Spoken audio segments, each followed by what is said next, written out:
job to a whole new level.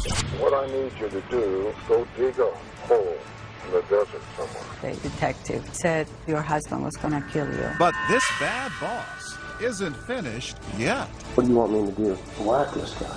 Loyalties and lies. Welcome to 2020 on ID. I'm John Quinones. Loyalty. It seems so simple. But what happens when the person you've always followed leads you to do something you know is wrong? The people you're about to meet found themselves with troubling decisions to make between loyalty and lies. First, two teens and the father they worshipped. But as Matt Gutman first told us in 2013, the dad who was supposed to show them the right way to live instead showed them the way right to prison. It's an all-in-the-family crime spree. That's dad in a mask and son in a fake mustache.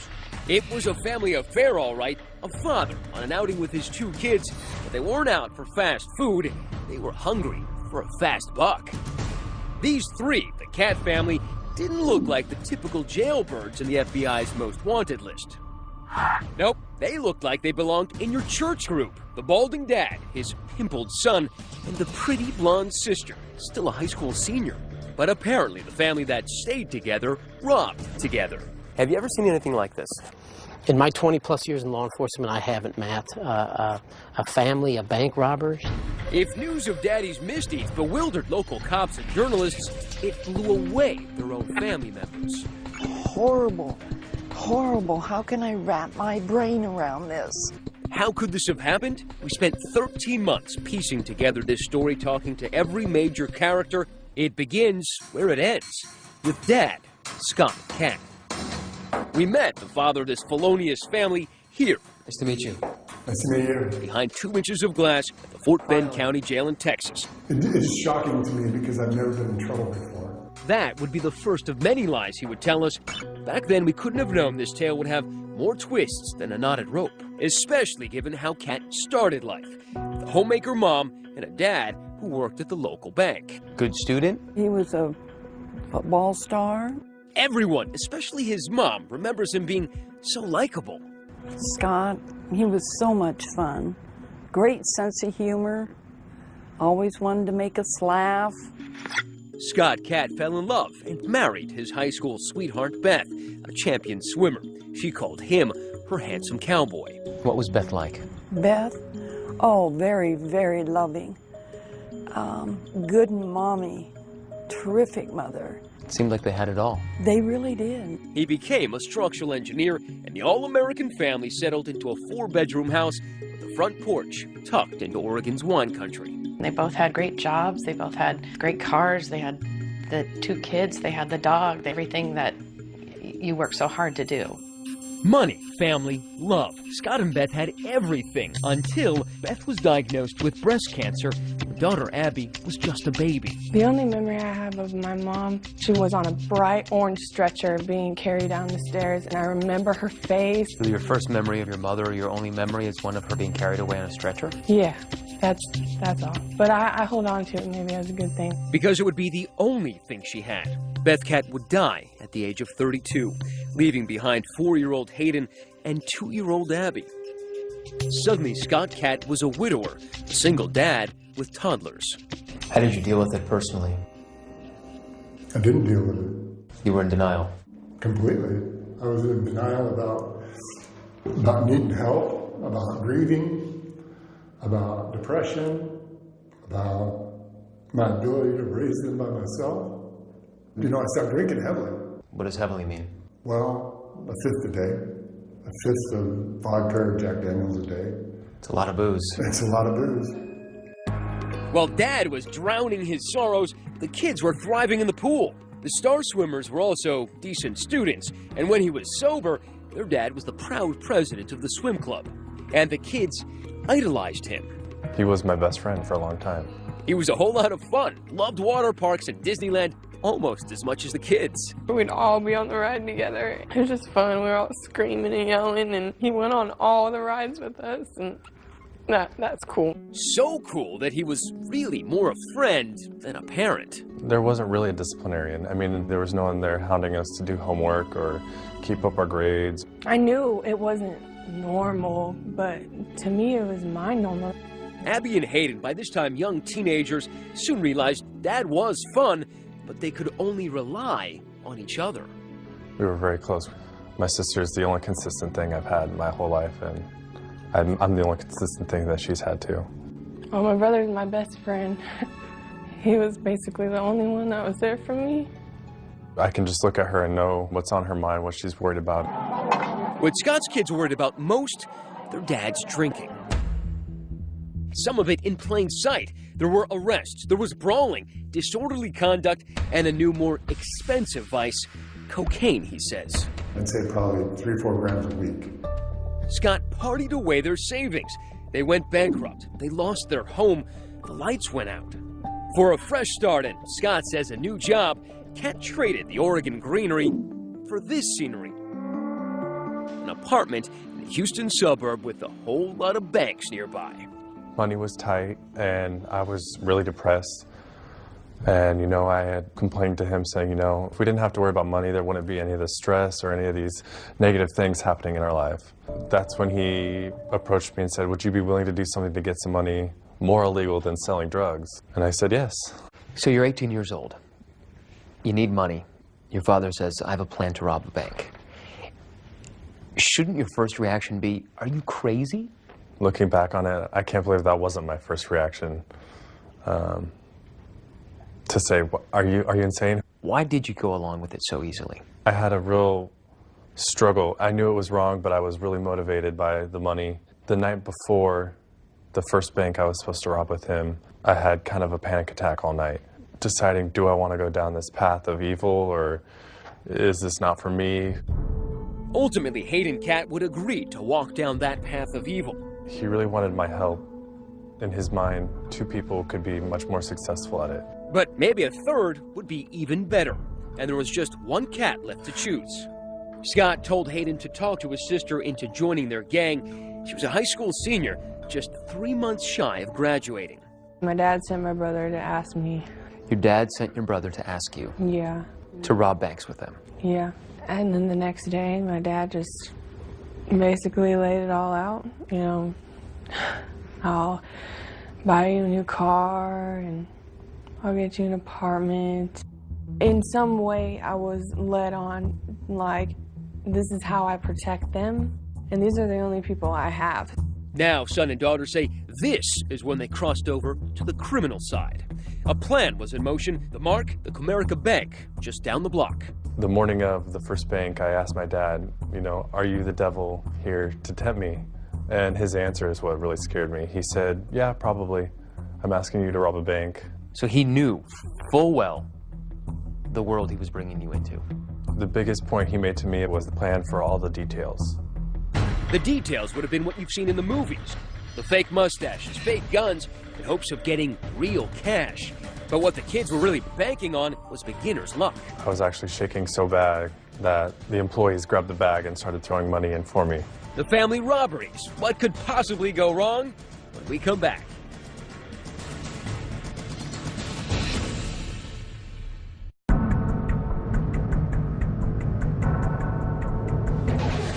.93-degree Texas heat. The Cat family wasn't headed to a water park, but to a stick-up, a small bank in a strip mall.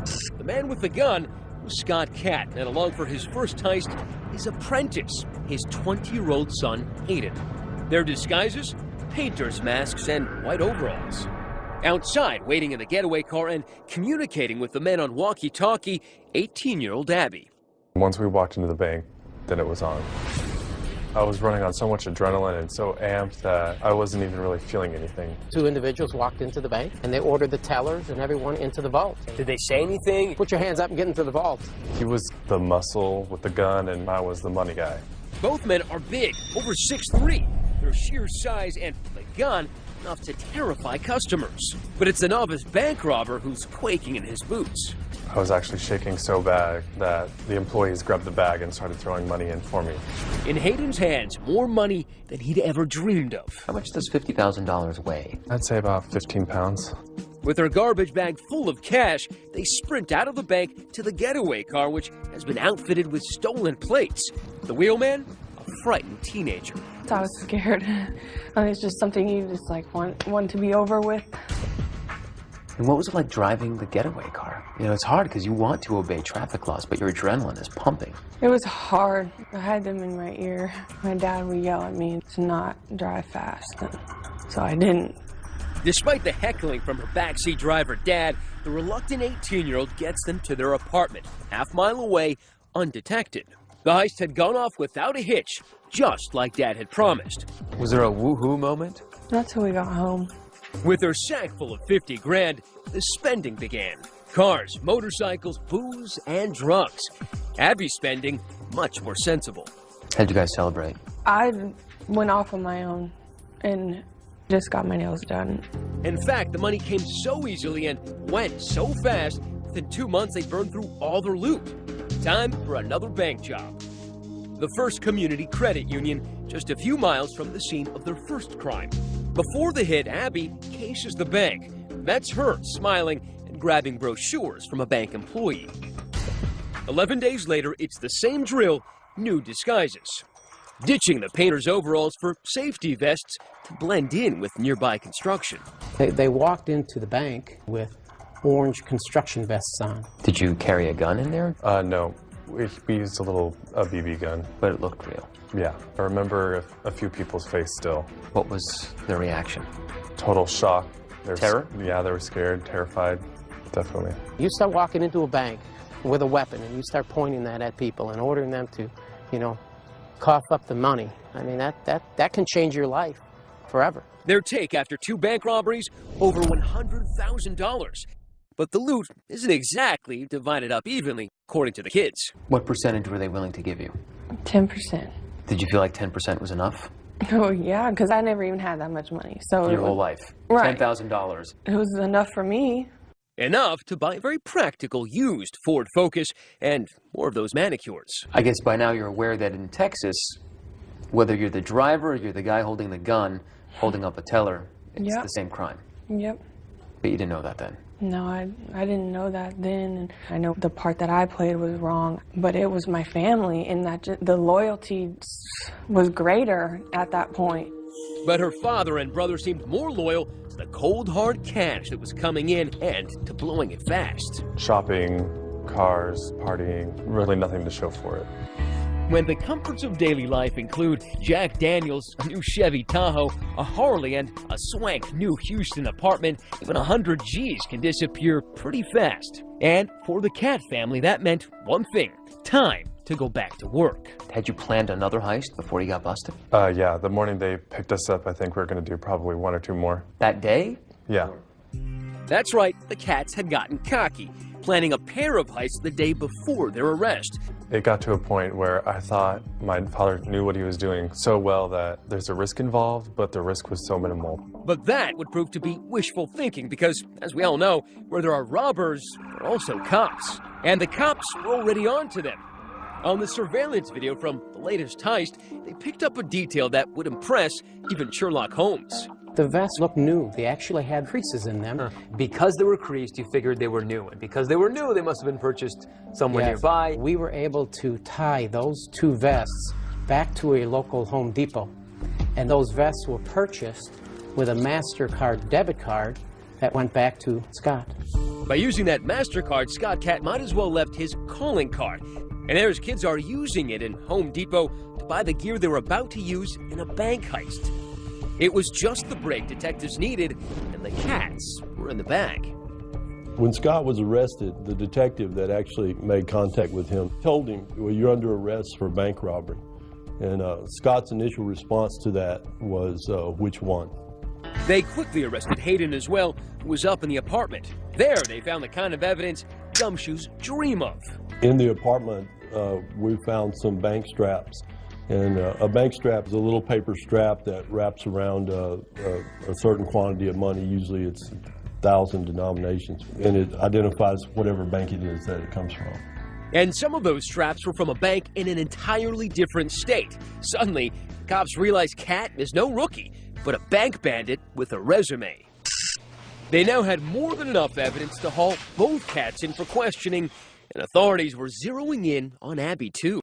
Abby called and she was yelling at me. I'm in jail and I need $10,000 to get me out of here. Get me out of here right now. And I said, you have to get that money from your father. She says, he's the reason I'm in jail. When we come back, the interrogations begin, and everyone is in for a shock. I hated the job. I'll just rob banks. Probably better at that anyway. And his children weren't the only family members he'd conned. I picked up our local newspaper and I said, oh, son, if I didn't know better, I'd say that was you. Stay with us.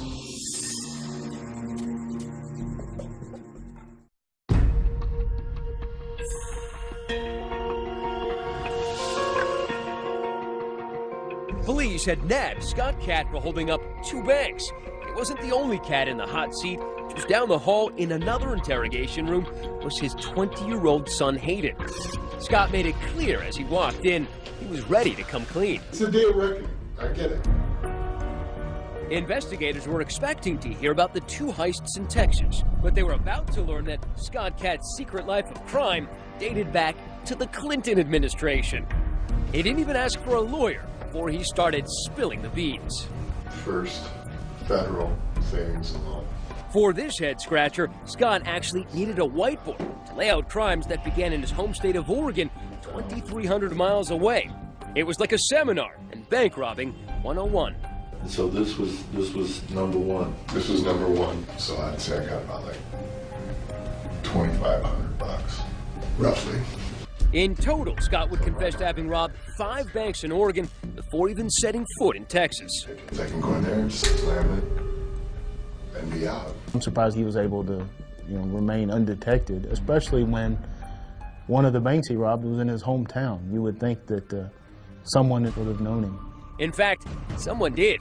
It was Scott Cat's own mother. I picked up our local newspaper, and on the front page was a picture of a man that robbed our local savings and loan, and that is where his father retired from. He worked at the bank? Yes. And I looked and I saw this frame of this big man, and I said, oh, son, if I didn't know better, I'd say that was you. And he grabbed the paper from me, and he looked at that. I remember so vividly, and he said, yeah, it does kind of. But a mother knows what her son looks like. Oh, I know, and his hands. I know his hands. And Scott said, well, he didn't get very much money. But her son was honing his skills. You know what they say about practice. With each hit, he was banking more and more money. That one I got close to 30 because by then I had figured out that there were 2 cash drawers, so I made sure that I got both cash drawers. I selected a bank based on accessibility and escape. He didn't just see a bank and decide to rob it the next day. He would plan for weeks at a time. How many of those did either Hayden or Abby know about? None. This was all just... Not a one. I mean, you got to think back. They're still pretty young here. Scott says it was a job opportunity that brought them to Texas in early 2012. By then, Abby and Hayden were teenagers. Well, I had a nice chunk of money to come to Houston, right, and I blew it. Partying. I just blew it. The cash tasted so sweet, Cat craved more, soon blowing off that job in Houston to focus on his more lucrative gig. I hated the job. It was a really bad job. I'll just rob banks. I'm probably better at that anyway. And in his new full-time job, he knew more help could mean more money. This is where I started to, talk the kids in. Hayden wanted to come out here, and I said, well, look, there's a business proposition I have for you. I talked him into it. A couple of doors down the hall, Hayden would soon fill cops in on his version of that dirty deal. That's when he started, going over all the details about how it's done and what he's done in the past. Also, what to look for in a bank, Like what? The getaway is everything. I told him, I don't think that I can drive after my first one. That's when we talked Abby into driving for us. We just needed someone who was able to drive slow and steady and abide all the traffic laws and, not look like a bank robber at all. This cute blonde girl is the last thing you would ever you'd ever look for. But that's exactly who police were looking for. After getting a call from her dad, Abby drove herself in to talk to investigators. Same room, 6 hours later. Well, I just felt like, I needed to do what I did to, protect them. Abby admitted driving the getaway car, but said it was out of blind loyalty to her brother and her father, whose writing was still there on the wall. My mother died when I was 2, and a lot of it has to do with, I've always trusted my dad. It's not okay, obviously, I'm not stupid. But when it's your dad, it's almost like it is. I convinced her of it. She trusts me completely because she doesn't have anybody else to trust. But according to Texas law, it was a little too late to take the blame now. David Ryan is Abby's lawyer. Abigail Catt was facing 5 to 99 or life in prison for aggravated robbery, even though she didn't put a gun in anyone's face, because under Texas law, just being involved in the crime itself was enough to make her as culpable as her father and her brother. By the end of his 2.5-hour confession, it was clear Scott Catt wouldn't be winning Dad of the Year anytime soon. So that's where we're at today. And after a decade of robbing banks, what do you have to show for it besides 2 kids on the fast track to becoming felons? About all I got in my wallet. Maybe whatever Hayden has in his wallet. That's about it. Hayden had counted his, just $30. When we come back, Scott Catt makes a pledge. If you were offered a deal where you had to spend 25, 30, 40 years in prison in exchange for both of your kids going free, would you take it? Absolutely. But he has one more surprise for his kids. This is your letter to Abby, by the way. Where did you get this? Stay with us.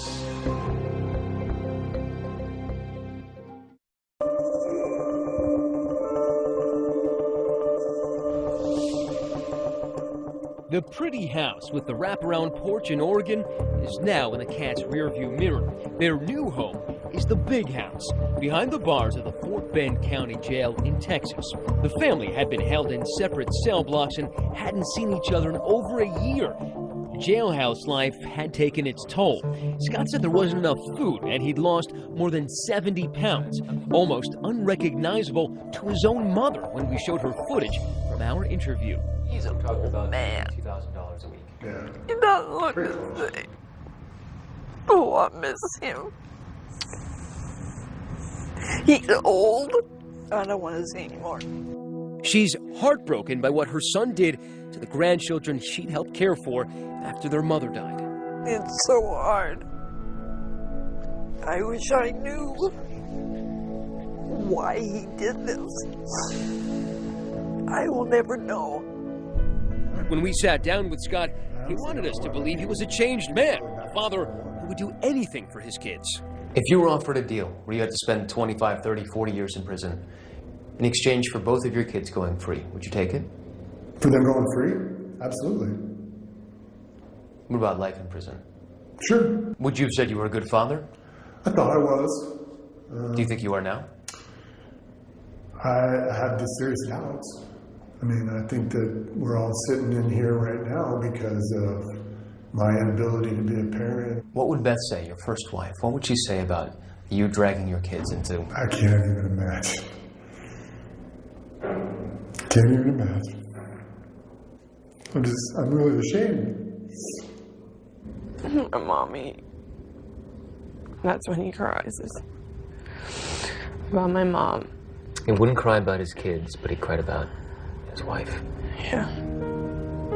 In fact, as we would learn, he would put in pen and ink how little he cared. Abby's lawyer gave us letters from their dad in which he encouraged them to do hard time so that he could do less of it. With this new information, we went back to confront Scott, this time face to face. This is your letter to Abby, by the way. Where did you get this? It's your handwriting, isn't it? Yeah, it definitely is. And it's your letter.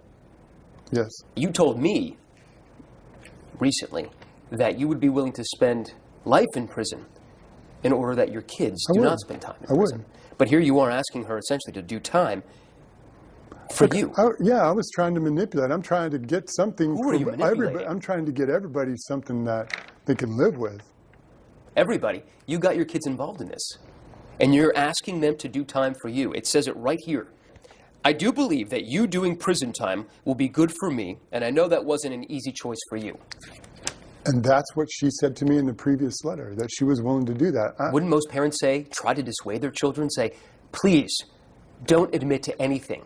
I will take the entire blame here. I would love to, but they have so much evidence on everybody that what are we supposed to do? Your father says he blames himself. He says he's lied to you for many years. Mm-hmm. Do you believe him now? Am I just supposed to believe him all of a sudden? I want to, and I've always wanted to. But I believe he feels remorse, but I also believe that he still didn't have my best interests through all of this, through all the court stuff. Does it make you angry?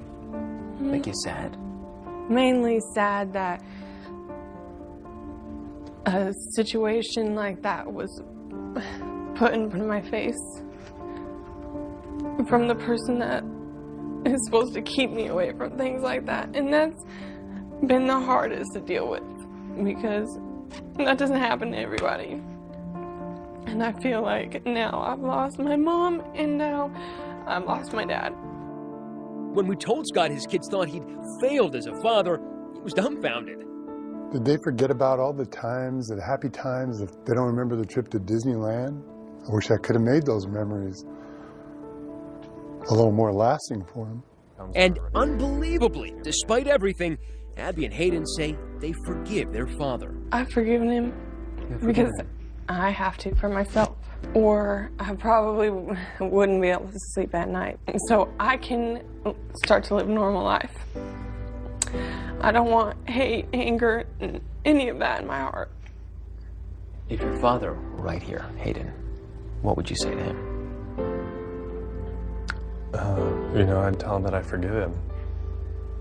And that I don't want him to carry this burden around with him for the rest of his life. But while his kids might forgive him, the court does not. How do you plead to the offense?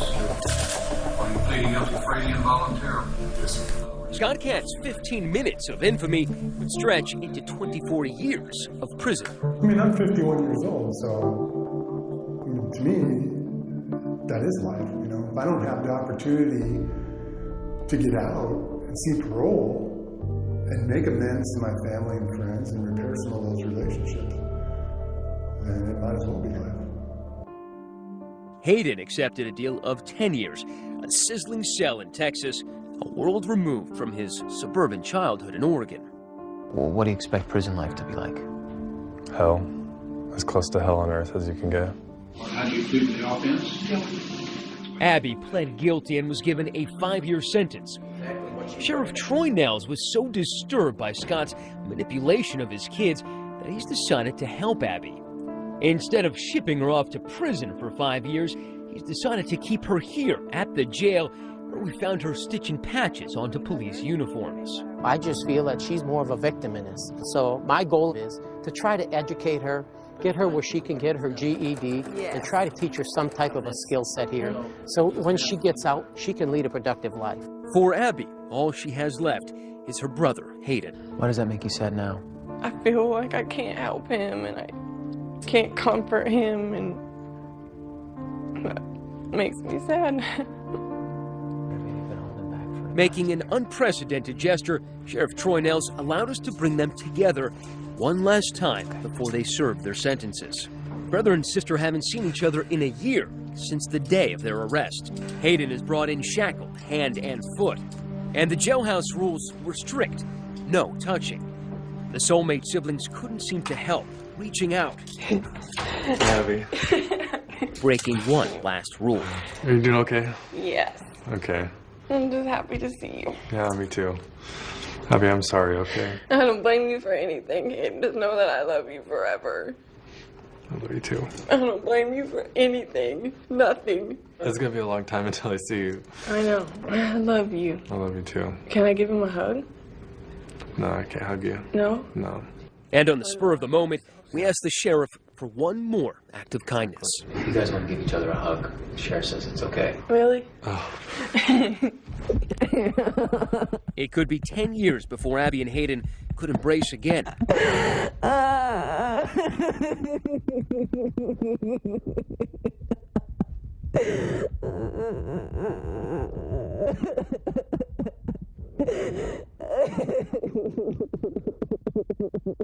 Listen closely. Our mic's picking up Abby's heart, pounding. It'll be okay. I know. It's just going to be a couple of years until I can see it. I love you. Abby, I love you too. I know.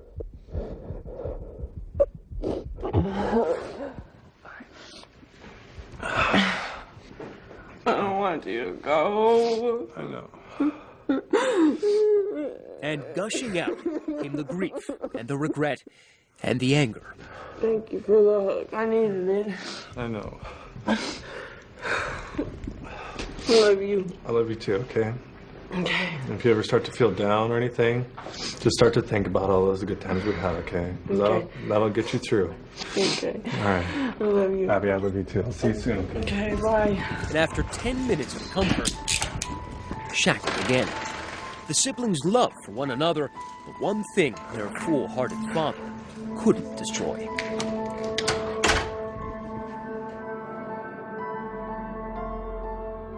As of 2015, Scott and Hayden Catt remain in prison. Abby hopes to attend college upon her release with the help of a woman who saw her story on 2020. She and Hayden stay in touch by writing to each other as much as they can. Coming up, an impossible boss and the employee at his beck and call. I needed a job and I had a family, so I did what I was told. But just how far would he go? Go dig a hole in the desert somewhere. When we come back.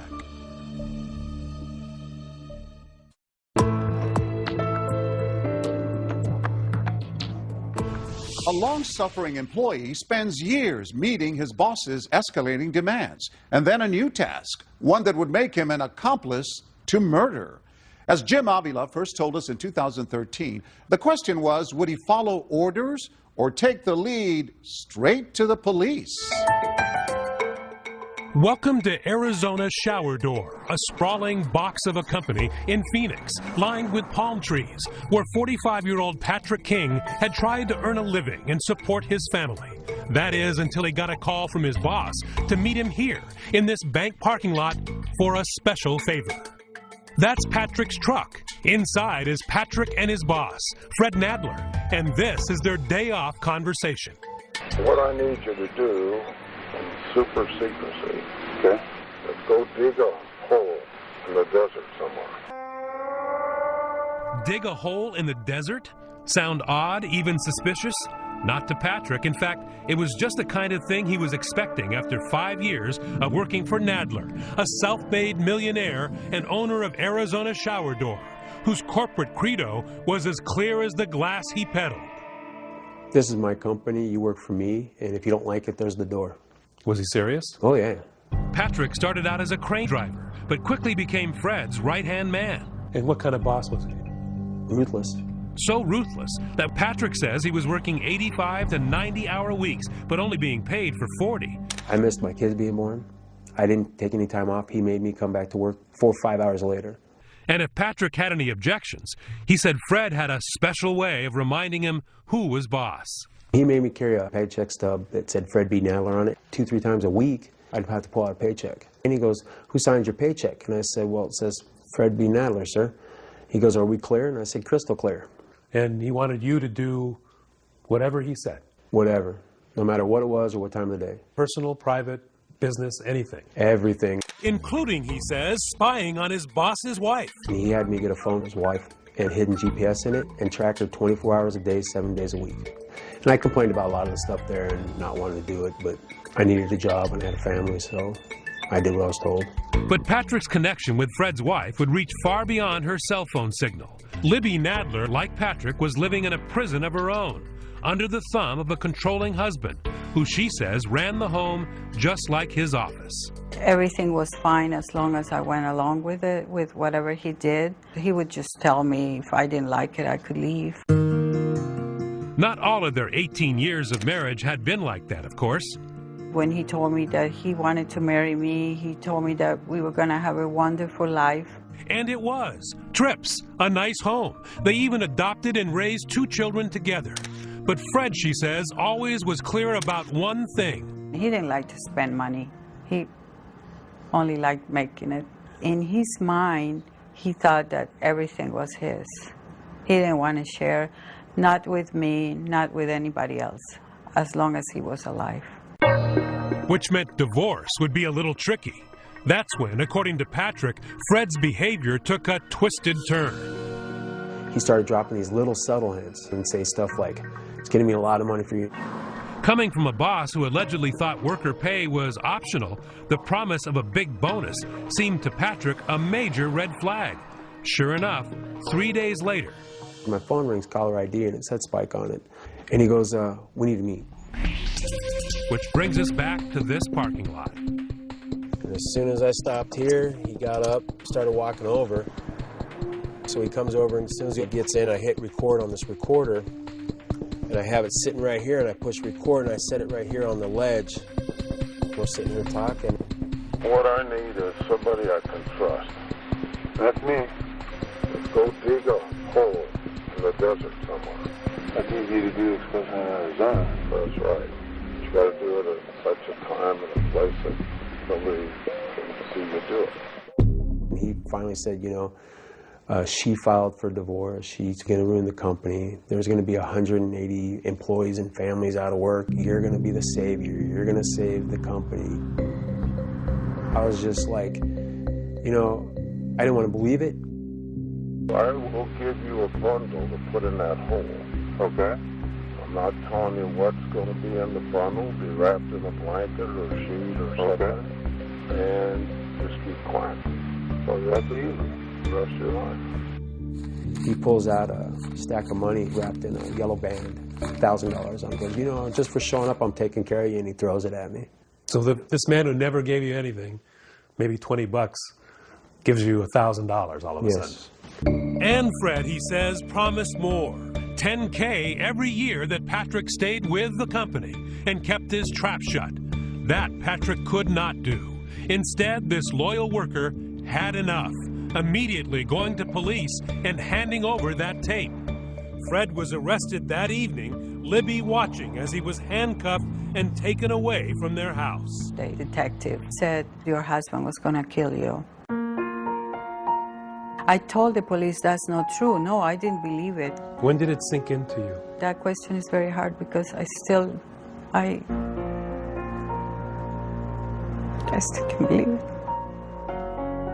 Sometimes you don't realize it when you are with a controlling person what the outcome would be. Patrick foiled all this.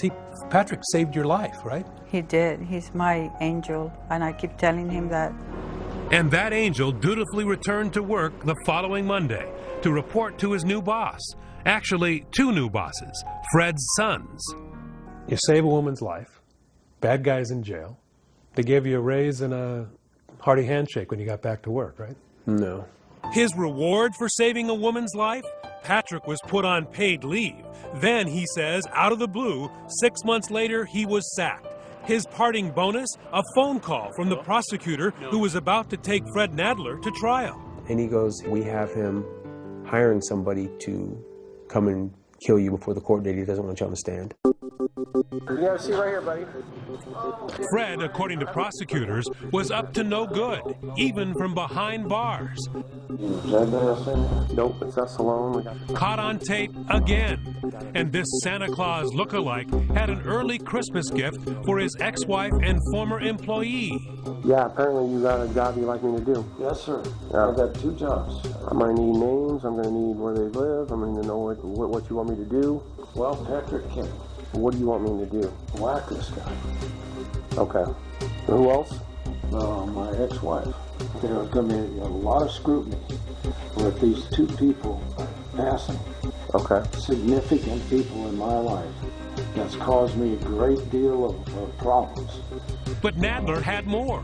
The hit on Libby required some special handling. You have dogs? Yes.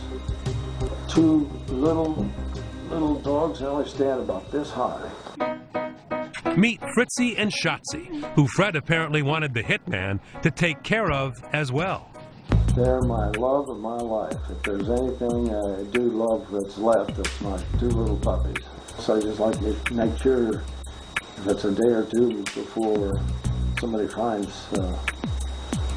someone, that they have plenty of water and there's a bag of dog food in the laundry room. Just make sure they got a little something to eat for a while. Nadler might not see Fritzy and Shotzi for a while. He's charged with conspiracy to commit murder and conspiracy to commit abandonment of a body. Even though the ordeal has turned his life upside down, Patrick says he has no regrets. You're a working man, right? You're struggling to make life good for your family. Here's a guy who's offering you at least 10 grand. Were you ever tempted in any way to go on with this? No. I don't care if he would have whipped out $1 million right there on the spot. It would have been the same outcome. As of 2015, Patrick King still lives and works in Phoenix. He says he continues to worry about Fred Nadler's threats on his life. He and Libby remain in touch. As for Fred Nadler, the charge of conspiracy to commit murder was dropped. In exchange, he pled guilty to attempted kidnapping and was sentenced to 8 years in prison. I'm John Quinones. Please join us next time for another edition 2020 on ID.